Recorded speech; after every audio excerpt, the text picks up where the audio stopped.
단타와 가치투자사입니다. 지난주에 언급했던 공구음원이 3년상 수준으로 엄청나게 상승했다가 빠졌습니다. 제가 영상을 올리고 나서 크게 올랐는데요. 물론 이슈는 무상증자 이슈로 크게 올랐고 당연히 제가 내부 정보를 알고 있던 것은 아니었지만 무상증자 이슈가 있다고 하더라도 기업이 기존에 얼마나 탄탄하냐도 중요했을 텐데 이 같은 것이 받침이 되었고 그 같은 정보가 지난 영상에 녹아져 있었습니다. 운이 따르긴 했지만 앞으로도 운이 따르는 정보를 전달해 드리면 좋겠네요. 이번 컨텐츠에서 살펴볼 종목은 서현이화와 서현탄메탈입니다. 한 번에 두 개 기업을 다루는 게 쉽지는 않았는데 따로 떼내기도 애매해서 함께 보려고 합니다. 주가 흐름을 보더라도 놀랍도록 유사한 구조를 가지고 있는데요. 이름에서 느껴지는 그룹사라는 느낌 때문에 당연히 함께 움직이는 거 아니냐고 생각하실 수도 있는데 그렇게 보기에는 그룹 전체 지주회사인 서현은 또 그렇게 연동된 움직임이라고 보기에는 어렵습니다. 그래서 이번에는 서현이화와 서현탄메탈을 묶어서 한번 보려고 합니다. 먼저 뭐하는 회사인지 각각 보도록 하죠.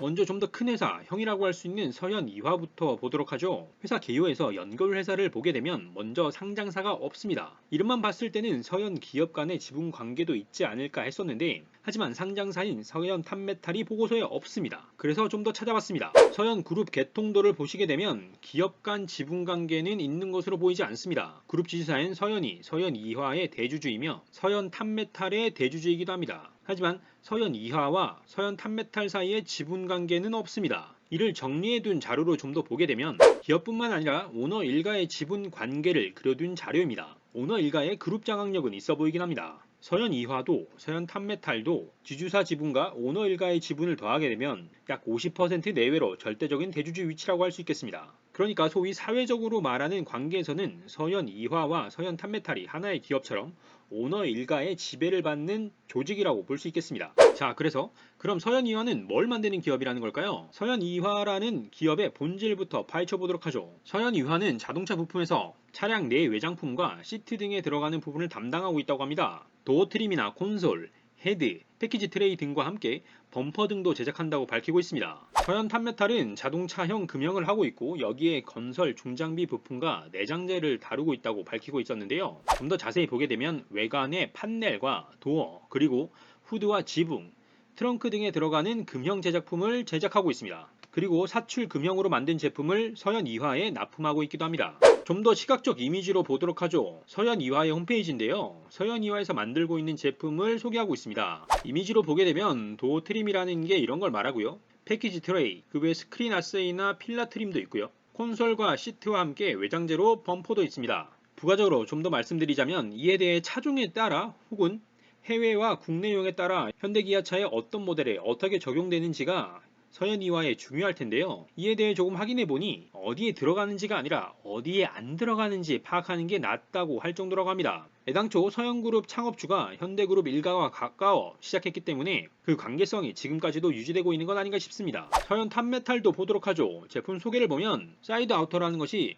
이런 문을 제외한 구조 형상이고요. 팬더는 바퀴에 붙는 부분, 그리고 문짝, 지붕, 후드 등이 있습니다. 저희가 일상적으로 차에서 보는 제품 그대로의 명칭이네요. 다만 모두가 완성품이라기보다는 서현이화를 거쳐 완성차 업체에 납품되고 있는 것도 있고 한데 지분 관계로 봤을 때는 서현이화와 서현탄메탈이 모회사와 자회사 관계가 아니었지만 실제 비즈니스에서는 갑을 관계성이 좀 더 있지 않을까 싶었습니다. 서현이화의 매출 구조를 보도록 하겠습니다. 글로벌 매출 구조를 잡아두었는데요. 일단 한국이 가장 높긴 합니다. 못해도 35% 수준에서 40% 내외의 수준의 판매 비중이 한국에 포커스되어 있는데요. 하지만 그 외에도 유럽이 10% 후반, 인도 역시도 10% 중후반, 그리고 10% 초반의 미국까지 다른 국가의 매출도 꽤나 중요한 역할을 하고 있음을 알 수가 있습니다. 이와 함께 서현이화 자료에서는 기업별 매출 비중도 파악할 수 있었는데요. 절대적으로 현대기아차가 높았습니다. 현대기아차의 합이 90%에 조금 못 미치는 수준이었습니다. 서현이화의 실적이 현대기아차의 실적에 연동될 수밖에 없는 구조로 보입니다. 서현탄메탈은 자료를 조금 다르게 제시하고 있었는데요.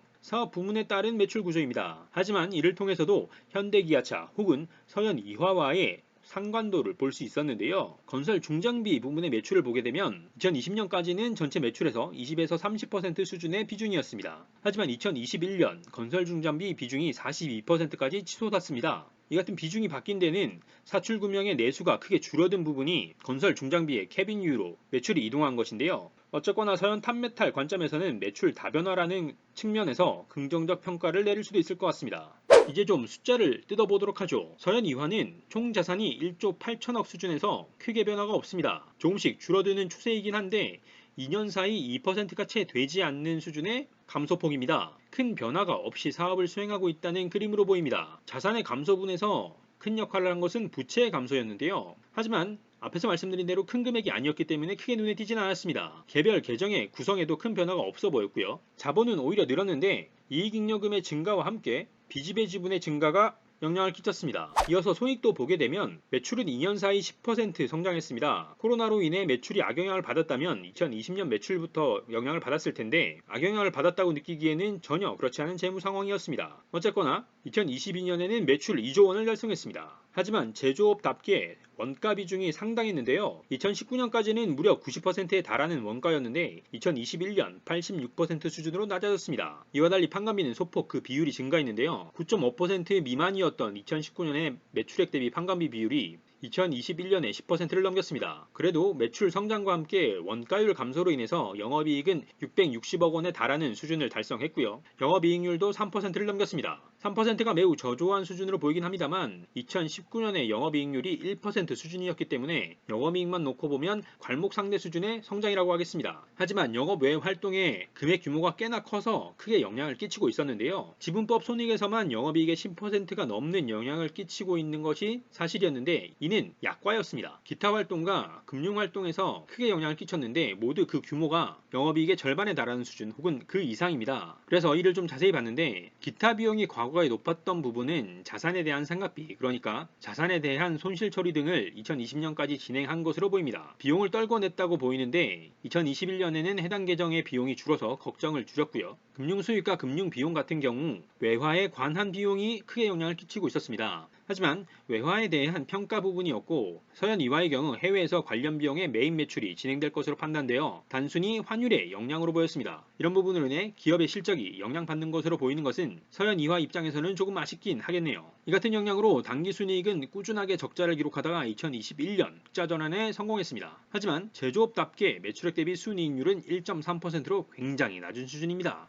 이제 서현 탑메탈도 살펴보도록 하죠. 2019년에서부터 이어보게 되면 자산이 20% 수준으로 크게 감소하고 있는 것을 볼 수 있는데요. 크게 보자면 비유동 자산이 크게 줄었습니다. 일단 유형 자산이 크게 줄었는데요. 이를 확인해보니 2020년에 기계 장치에 대한 엄청난 감가상각이 있었습니다. 약 260억 원의 감가상각 처리가 있었는데요. 이로 인한 영향이었습니다. 그리고 규모의 면에서는 작지만 눈에 띈 계정은 재고자산 계정입니다. 코로나 영향을 받았다고 보인 부분인데 2019년까지 재고자산 54억 원의 재고자산이 절반 수준으로 떨어졌습니다. 그리고 아직 회복하지 못하고 있죠. 자산의 감소 자체가 크게 문제로 보인 것은 아니었지만 아직 영업이 정상화되지 않았다는 것이 경영으로는 위기로 주식시장으로는 기회가 될 수도 있다고 생각되었습니다. 부채에서도 부채가 크게 감소했는데 차입금 규모가 지속적으로 크게 감소했습니다. 장기 차입금도 줄어들고 단기 차입금 규모도 400억 수준에서 160억 수준으로 줄었습니다. 덕분에 부채 비율도 100%가 넘는 수준에서 60% 수준으로 크게 줄었습니다. 시장 악화에 대응하여 다른 리스크를 줄여나간 것인가 라는 생각이 들었습니다. 재무상태표에서는 위기 대응 행동으로 추정되는 수치들이 있었지만 정작 손익에서는 위기라기보다는 긍정의 신호를 확인할 수 있었습니다. 매출액이 2년 사이 10% 이상 증가해서 2021년 매출 1,500억을 달성했습니다. 다만 제조업답게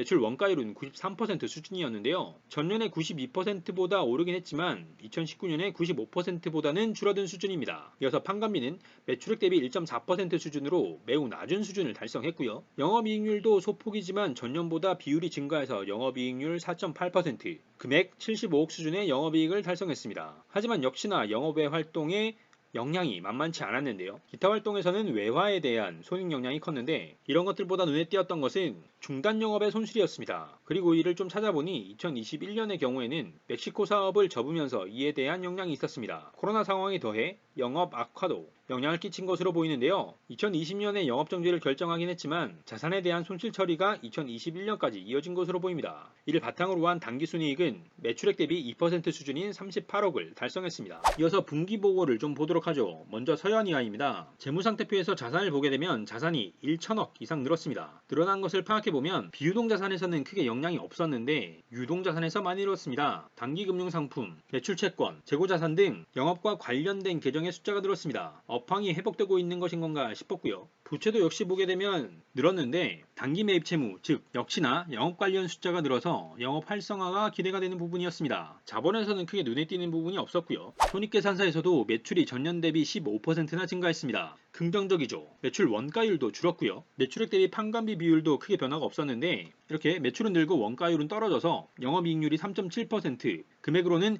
220억 이상의 영업이익을 기록했습니다. 영업 외 활동은 앞에서 본 대로 해외 활동 영향과 전년의 비용 털어내기 등의 효과로 인해 2022년에는 긍정적인 것을 확인할 수가 있었고요. 덕분에 법인세를 제외하고도 당기순이익이 영업이익과 비슷한 수준인 220억을 유지하는 것을 볼 수가 있습니다. 서현 탑메탈의 경우 재무상태표의 개정이 연말과 큰 변화가 없어서 넘어가기로 했고요. 이어서 손익계산서를 보게 되면 매출은 전년 동기 대비 소폭이긴 하지만 줄었습니다. 분기 매출 380억 원 수준인데요. 이와 함께 원가율도 보게 되면 작년 동기 90%에서 93%로 나빠졌고요. 판관비의 금액도 늘어나고 매출액 대비 판관비 비율도 늘었습니다. 이에 따라 영업이익률도 작년 동기 7.6%에서 4.6%로 나빠졌습니다. 영업이익 자체도 30억을 바라보다가 17억 수준으로 주저앉았고요. 하지만 영업 외 활동에서는 결과적으로 플러스였는데 다른 것보다 크게 영향을 끼친 것은 기타 수익이었고 그중 유형자산 처분이익이 크게 영향을 끼쳤습니다. 크게 영향을 끼쳤다고는 하나 비율로 봤을 때 그럴 뿐 자산의 처분이익 자체가 5억 원 정도였기 때문에 크게 신경 써야 할 부분은 아니었습니다. 여하튼 이 덕분에 분기순이익이 영업이익에서 크게 달라지지 않은 24억 원을 유지하게 되었습니다. 자, 이렇게 뜯어본 결과로 기업의 본질을 보게 되면 자동차 산업에 좀 더 묶여있는 서현 이화는 코로나 영향이 크게 없어 보였던 데다가 2022년 회복세인 건가 싶은 흐름인데 서현 탑메탈은 위기 관리를 하는 듯 했는데 2022년에 오히려 과거보다 실적이 나빠지는 흐름을 보이고 있습니다. 이 같은 기업의 본질을 바탕으로 주가 흐름을 보도록 하죠. 일봉으로 비슷한 흐름이라고는 하지만 서현 탑메탈이 서현 이화에 비해 1, 2주 정도 늦은 반응을 보이는 것을 확인할 수 있습니다. 5월 17일과 18일에 서현이화가 크게 올랐는데 서현 탑메탈은 그때 오히려 살짝만 반응이 있었고 주저앉았습니다. 그리고 6월 3일 상한가를 갔습니다. 하지만 서현이화는 6월 3일 이때 최고의 주가였고 그 뒤로 내리막을 걷고 있습니다. 주봉으로 보게 되면 둘 사이의 유사함도 더욱더 눈에 띄게 보이는데요. 과거에도 흐름이 비슷했다는 것을 확인할 수가 있습니다. 이 같은 흐름에서 서현이화를 좀 보게 되면 서현이화는 주봉 기준 60선을 지지선으로 잡고 올라가느냐가 중요한 포인트가 될 것 같고요. 만약 반등한다면 지난주에 눌렸던